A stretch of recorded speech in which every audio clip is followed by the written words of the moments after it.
जी, हमने मैदनी ज्योतिष के बारे में भी सुना है, तो ये क्या ज्योतिष है?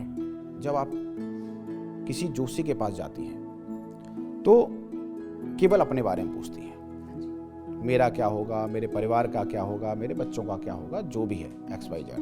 लेकिन कभी आपने ये नहीं सोचा होगा कि मेरे देश का क्या होगा, कभी नहीं सोचा होगा। अब आप सोचिए कि जिस देश में आप रहते हैं उसकी उन्नति होगी तो आपकी भी उन्नति होगी। देश, काल और पात्र। देश का मतलब जहां आप रहते हैं और वो प्रभावित होता है। काल का मतलब समय, देश, काल और पात्र वह जिसके साथ घट रही है। अगर दंगे आपके शहर में हो रहे होंगे तो आपको भी नुकसान हो सकता है।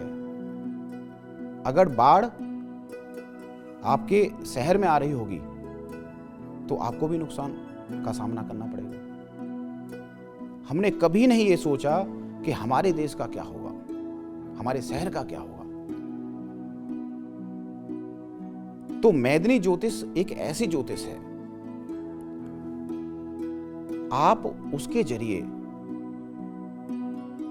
अपने देश के बारे में जान सकते हैं कि प्रधानमंत्री कौन बनेगा, कोई अच्छा आदमी बनेगा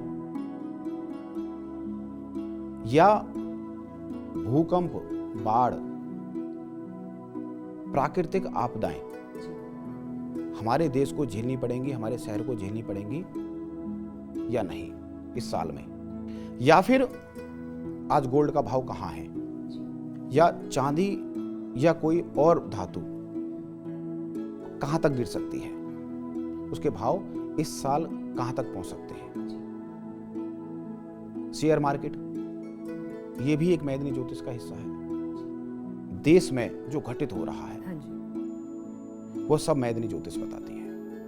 वर्षा होगी कि नहीं होगी, हमारे किसानों को फायदा होगा कि नहीं होगा। और गांव में तो आज भी ऐसे मेले लगाए जाते हैं, मैंने खुद देखे हैं कि एक जोशी आता है और वह बताता है कि इस साल वर्षा अधिक होगी तो किसान खुश हो जाते हैं। हाँ जी। या इस समय आलू अधिक होगा तो लोग आलू की खेती अधिक करते हैं। या इस समय धान अच्छा होगा तो लोग धान की खेती अधिक करते हैं। मतलब आप ऐसा समझ लीजिए, गांव में भी ज्योतिष पहुंचा हुआ है और किसान भी इस बात को मानते हैं।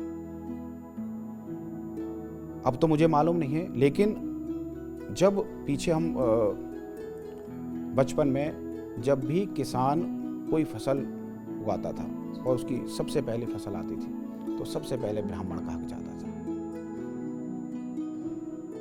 कि उसके अंदर बढ़ोतरी हो।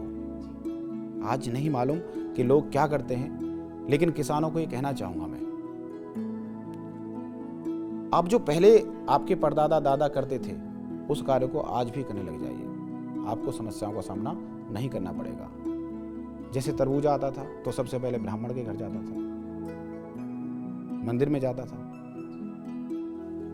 तो अगर हम छोटी छोटी बातों को लेकर अपनी समस्याओं से निजात पाएंगे तो 100% ऐसा हो सकता है कि उन समस्याओं से आप छुटकारा पा सकते हैं।